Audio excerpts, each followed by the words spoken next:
Bom dia. Que a graça e a paz do Senhor Jesus Cristo seja em sua vida, no seu lar, em seus negócios. Quero agradecer a Deus por permitir entregarmos nossas primícias a Ele e juntos desfrutarmos de mais um dia dessa palavra que se encontra na primeira carta de Pedro, no capítulo 3, versículos 13 a 17, que diz: Ora, quem é que vos há de maltratar? Se fordes zelosos do que é bom, mas, ainda, que venhais a sofrer por causa da justiça, bem-aventurados sois. Não vos amedronteis, portanto, com as suas ameaças, nem fiqueis alarmados, antes, santificai a Cristo como Senhor em vosso coração, estando sempre preparados para responder a todo aquele que vos pedir razão da esperança que há em vós, fazendo, todavia, com mansidão e temor, com boa consciência, de modo que, naquilo que falam contra vós outros, fiquem envergonhados os que difamam o vosso bom procedimento em Cristo. Porque, se for da vontade de Deus, é melhor que sofrais por praticardes o que é bom do que praticando o mal. Um grande ponto de interrogação que nos deixa inquietos e tem gerado inúmeros conflitos na alma nos dias atuais e em toda a história da humanidade é aquela constante pergunta: será mesmo que estou pronto? Muitos de nós, cristãos, esquecemos facilmente da capacidade e funcionalidade que Deus nos concedeu diante, ou melhor, quando nos criou. Por isso, inúmeras vezes questionamos aquilo que não era para ser questionável. Você está pronto?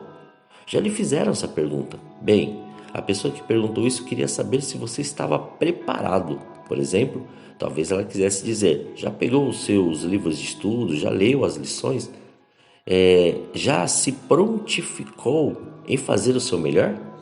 Vamos falar um pouco sobre dois personagens, mas o primeiro é Timóteo. Esse estava pronto.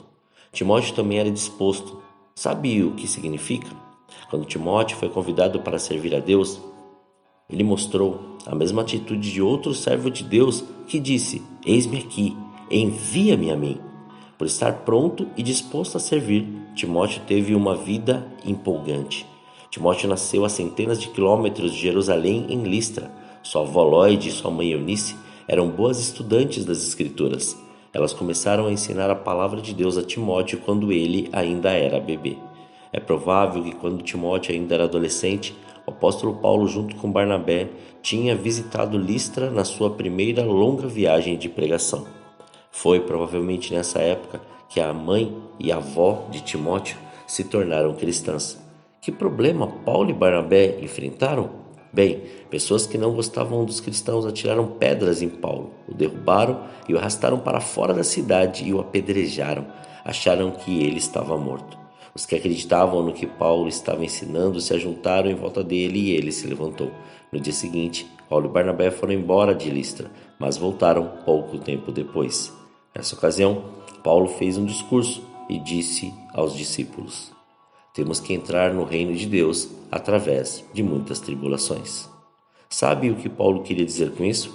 Que outros causariam problemas aos que servem a Deus. Mais tarde, Paulo escreveu a Timóteo: todos os que desejarem viver com devoção piedosa serão perseguidos. Paulo e Barnabé voltaram para casa depois de saírem de Listra. Alguns meses mais tarde, Paulo escolheu Silas para viajar com ele, e juntos voltaram a fim de encorajar os novos discípulos nos lugares que Paulo tinha visitado. Quando chegaram a Listra, Timóteo deve ter ficado muito feliz de ver Paulo novamente. Ele ficou mais feliz ainda quando foi convidado para viajar com Paulo e Silas. Timóteo aceitou o convite. Ele estava pronto e disposto a ir. Os três viajaram juntos, caminhando muitos quilômetros, e então pegaram um barco. Depois de desembarcar, foram a pé até Tessalônica. Ali, muitos se tornaram cristãos, mas outros ficaram furiosos e formaram uma turba. Paulo, Silas e Timóteo corriam perigo de vida, por isso partiram para Bereia. Paulo estava preocupado com os novos irmãos em Tessalônica, então mandou Timóteo para lá novamente. Sabe por quê? Mais tarde, Paulo explicou aos cristãos em Tessalônica, a fim de firmar e consolar vocês, para que ninguém ficasse desanimado. Por que Paulo deu essa tarefa tão perigosa a Timóteo? Bem, Os opositores não conheciam Timóteo muito bem e ele estava disposto a ir. Isso exigiu muita coragem. Como foi a visita? Quando voltou para onde Paulo estava, Timóteo contou como os tessalonicenses eram fiéis. Então Paulo lhes escreveu: fomos consolados a respeito de vocês. Timóteo serviu com Paulo nos 10 anos seguintes. Daí, Paulo foi preso em Roma e Timóteo, que tinha acabado de sair da prisão, foi visitá-lo. Enquanto estava na prisão, Paulo escreveu uma carta aos filipenses, talvez usando Timóteo como secretário. Paulo disse: espero em breve enviar-lhes Timóteo, pois não tenho nenhum outro que seja tão fiel que servirá melhor a vocês. Como essas palavras devem ter deixado Timóteo feliz. Paulo passou a amar muito a Timóteo porque ele estava pronto e disposto a servir. Espero que você também esteja. Sem antes avaliar, minimizamos ou até mesmo perdemos as oportunidades únicas por não acharmos aprovados diante delas.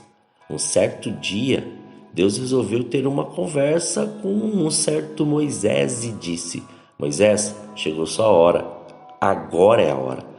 Logo, Moisés, sem confiar na grande oportunidade que estava à sua frente, disse a Deus: quem sou eu para ir falar com o faraó e tirar daquela terra os filhos de Israel? A primeira reação de Moisés, após receber uma grande oportunidade de Deus, foi dizer: Senhor, não sou capaz e nem qualificado para cumprir este papel. Moisés, chegou a sua hora, agora é a hora. Logo, Moisés, sem confiar na grande oportunidade que estava à sua frente, disse para Deus: quem sou eu para falar com o faraó e tirar daquela terra os filhos de Israel? Evidentemente, estamos vivendo um período desafiador, como nos dias de Moisés. Uma transição muito rápida que tem deixado inúmeras pessoas sem saber o que fazer, qual voz ouvir e como se posicionar diante das lutas e oportunidades. Moisés, após receber essa grande oportunidade, foi desafiado a entender qual o seu propósito e a capacidade que Deus tinha forjado a ele. Contudo, o maior desafio do cristão na pós-modernidade é adquirir sabedoria para lidar com os avanços tecnológicos, digitais e inovadores, sem perder a essência e o caráter de Cristo. Por outro lado, vemos grandes oportunidades surgindo a todo momento e quem tem cultivado sua terra certamente colherá com fartura. Portanto, agora é a hora. Esteja pronto. Deus nos chamou como um dia chamou Moisés e como chamou Timóteo, para termos responsabilidades de conduzir e alimentar esta geração. Todavia, talvez ainda esteja em seu coração os mesmos questionamentos de Moisés, dizendo que existem pessoas melhores e mais criativas e mais capacitadas que você. Mas não é sobre pessoas preparadas, são sobre servos improváveis, servos prontos, servos preparados para estarem disponíveis à obra. O esteja pronto vai muito além, pois é dizer: agora é a hora. Então só diga: eis-me aqui, Senhor, envia-me a mim e deixe o Espírito Santo te levar para este lugar da obediência e te usar da maneira que Ele quer, pois é através dele e Ele que te capacita, te orienta, te prepara e faz com que a graça e a glória do Senhor se manifeste aonde você estiver. Oremos. Pai, nós te louvamos e te agradecemos, Senhor. Graças te damos por mais este dia. Obrigado pela sua presença, obrigado pelo seu amor. Sabemos, Pai, que muitas vezes, ó Senhor, as lutas, as tribulações, as circunstâncias, os problemas, até mesmo, Pai, aquilo que nós não acabamos encontrando tanta ali resistência ou dificuldade, acaba se tornando algo, Pai, que as pessoas criam, Senhor, e até mesmo situações para nos afrontar, nos afligir e até mesmo nos desanimar. Mas, Pai, assim como o Senhor nos disse através de Timóteo, e assim também como através da vida de Moisés, nós, Pai, temos que ser resilientes, nós temos que ser perseverantes e estar, Pai, atentos à sua voz, porque normalmente estar preparado não é estar simplesmente pronto, mas sim disponível. Mas, Senhor, estar, Senhor, daquele jeito que o Senhor assim nos chamou, Pai, prestes a fazer, através das nossas ações e atitudes, a sua glória ser manifesta. Então usa-nos da maneira que o Senhor quiser, mas não permita que limitemos a nossa fé a ponto, Senhor, de paralisarmos aquilo que o Senhor tem colocado em nossas mãos. Então faça, Pai, com que haja este entendimento e possamos ir muito além daquilo que a nossa compreensão ela tem e daquilo que nós achamos que somos. Em nome de Jesus, Pai, que seja este dia um dia marcado pela presença da sua glória em nós. Eis-nos aqui, Senhor, que o seu Santo Espírito nos leve muito além e nos leve, Pai, na dimensão do seu sobrenatural, Pai.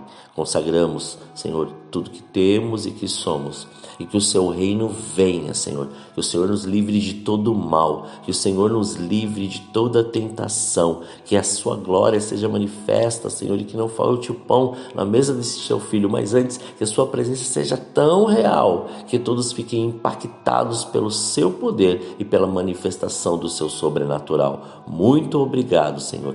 Graças te damos, ó Pai. Consagramos tudo que temos e que somos, consagramos este dia, consagramos estas famílias, consagramos estas vidas, consagramos tudo diante de Ti, Pai. Palavras, pensamentos, ações, atitudes e sentidos, para que o Seu nome seja glorificado e exaltado em tudo o que fizermos. Muito obrigado, Pai. Graças nós te damos, assim oramos agradecidos em nome de Jesus.